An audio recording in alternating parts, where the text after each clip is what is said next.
West Ham in 14th, Manchester City in 2nd. 8 points separating those two teams. Yes. 12 teams concertinaed together in the Premier League. Indeed. 8 points separating Liverpool and Manchester City in 1st and 2nd as well. Mm-hmm. What does that tell us about the competitiveness of the league? It tells you a variety of stories in the same way that Tottenham's form tells you a variety of stories, isn't it? I mean, Tottenham can go and smash Aston Villa, can go and smash Man City, get beat by Palace and Ipswich. It tells you that some of the big sides aren't where you would expect them to be. But more importantly, that the league is full of intrigue. And there's subplots going on everywhere in terms of who's going to be relegated, who's not going to be relegated, who's going to be in the middle, upper echelons of the league, who's going to get in the top 6, who's going to win the league. All of these are compelling stories. I'm pleased to see, not because of any bias, that there's not that Liverpool are doing well and that Man City aren't dominating the league. Not because I don't want Man City to be a successful football club. I don't want to see a dominance of the league by any one football club. I don't think it's good for the competitivity of the league or for the marketability of it around the world.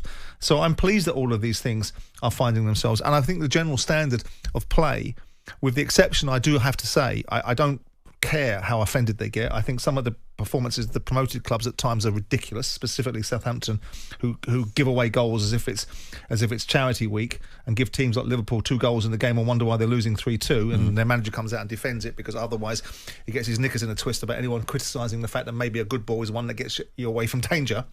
And so I think it's an interesting set of stories. I mean, you're looking at Palace, and no way to me, and not because I've got any bias, they're second to bottom in the league. They don't look like a second to bottom of the league side. The statistics may tell you that they're not performing particularly well, but they don't look to me like a relegated side, and so, or in a side that potentially could face relegation, and yet they are 12 games into the season. Ipswich didn't look like a relegated side or a team that was fighting relegation on Sunday. I thought they played really well against Manchester United. They were given a helping hand by what is, a bit like the Monty Python sketch. This is a version of Man United. This is an ex-Parrot. It's an ex-Man United right now. It's not the same Man United, and so we will give them some time to rebuild under Ruben Amorim. But Ipswich were full of the vigours of playing against Man United. The Man United tax comes into play.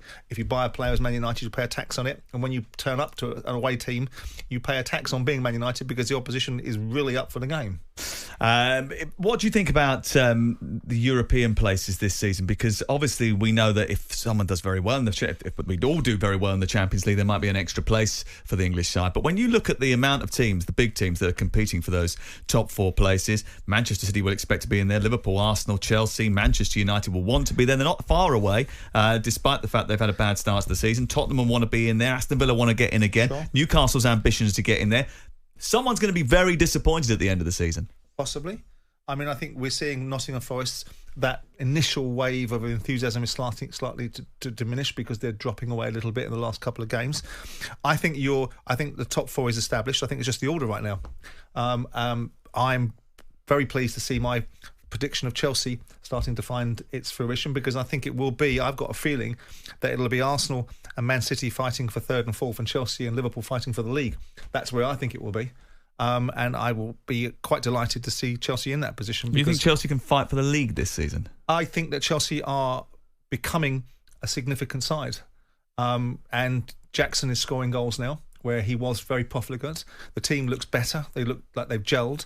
All the so-called troubles and all the conventional wisdom and all the orthodoxy that laughed and sneered last year when I said Chelsea will be competitive and competing for the Premier League and potentially winning it in 3 years, by people like such renowned illuminaries like Tim Sherwood observing that was a ridiculous observation.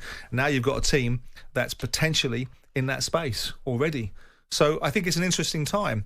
I don't know what Tottenham are going to be. I think Tottenham I think they should win a cup this season. I think there's little excuse for Tottenham not to win something this season. I don't think they're going to win the Premier League, evidently, but I think they can win the Europa League. I think they can win the League Cup. If they can overcome Manchester United in the quarterfinals of the EFL Cup, they can win one of those tournaments. So I think there's lots of intrigues there, but I look around and think, well, what are Villa? Villa are having a good Champions League season.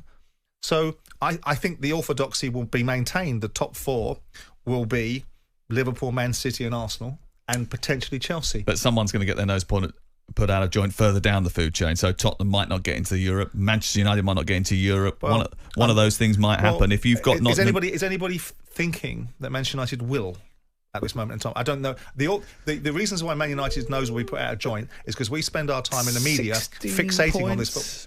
But the reasons why Man 6 United points will be back from considered a fifth. controversial discussion about not getting to Europe is because we spend our entire time in the media discussing a football club whose achievements aren't worth discussing at the Probably volume that we because discuss they them spend at. more money than anyone else. And that's fine. But we are living in the past with Manchester United. Right now, What they're about not a Tottenham? side. Well, I think Tottenham should qualify for Europe. Absolutely. I think they should be a top 6 Do you side. think that there will be more legitimacy to Ange Postecoglou if he had won if he wins a trophy this season or finishing in the top 4? What's more In important whose to them? eyes? You listen. You look at the Deloitte rich list, and you look at Juventus that feature massively below Tottenham Hotspur with a trophy cupboard full as the most successful team in Italian football, and you look at Tottenham Hotspur with a far bigger turnover, far more profitable, with a stadium that you can only imagine that most clubs would want to have, yet they've got an empty trophy cupboard. It depends what you are judging them by. I do think that they need to win something. Of course they do, for Tottenham fans to get rid of this monkey off their back. I do think they should win something. I do think that Ange Postecoglou is capable of winning something. And to my mind, there's I think they should win one of the cups this season. Not could, should. And I think one of them, the opportunity, they're playing Manchester United in the quarterfinals of the EFL Cup. Live on talkSPORT. They can win that game. It's at Tottenham. They can win that game. I'm assuming he'll put out a side commensurate of trying to win it. And they're in a Europa League that they can do well in. Do I think they can get into the top 4? No, I don't think they're good enough. I think what you see from Tottenham is this propensity to be able to put teams like Manchester City and Aston Villa to the sword and then do what they did against Palace, where they were abject, and do what they did against Leicester in the second half, where they were abject. They're inconsistent. They're definitely. You don't know what you're going to get from them. But that's a culture. That's a mental thing, which is what Postecoglou talks about. And that's something that the players have got to overcome, because all the managers will prostitute themselves and take it on the chin and say it's my responsibility. No, it's the players' responsibility. The manager can set you up and give you the reasons why. You've got to drink the water as opposed to being led there and made to drink it. 03717223344 if you want to get in touch. I think that means that you're sort of suggesting that you think Spurs will be judged better if they win a trophy this season rather than finishing the top 4. Well, I think what it does is it negates. Look, I mean, I get on well with Daniel Levy. I didn't always used to get on well with him. There's many instances where Daniel and I locked horns over him trying to sign Andrew Johnson, the coercion of Wayne Routledge. And now he gets you tickets for Beyonce? Well, he doesn't get me tickets; he gets Michelle tickets for Beyonce. Right. Oh, I don't want to see Beyonce.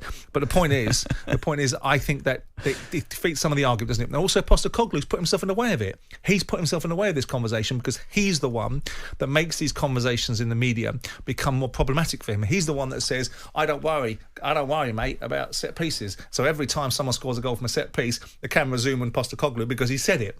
He's the one that said, "I win trophies in my second season," so it creates a narrative.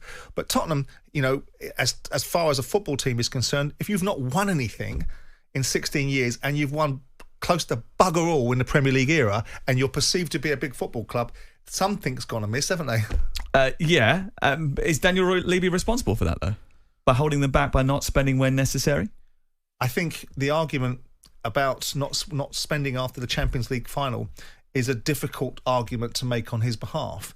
I mean, the argument is made that Pochettino, because David Pleat came in here and made it the other day, it was Pochettino that said, "I don't want any players." Now, of course, the chairman could always go down there and say, "No, don't you be so silly. I'm desperate to spend some money." And of course, then he'd be told he's an interfering bugger, like Marinakis was told when he bought too many players. And do you know what? It's interesting you say that, because later on we're going to have a discussion about head coach, manager and sporting director and the relationship between all three of those titles. And actually, there is a case in point for having someone who turns around and says to the manager, "No, you actually need blah, blah, blah and blah, blah, blah, because it's for the betterment of the club, not necessarily the betterment of you." You'd still be in the same space. Okay. You'd still be in the same space of someone saying, who's managing this football team, the sporting director, the chairman, or the first team manager.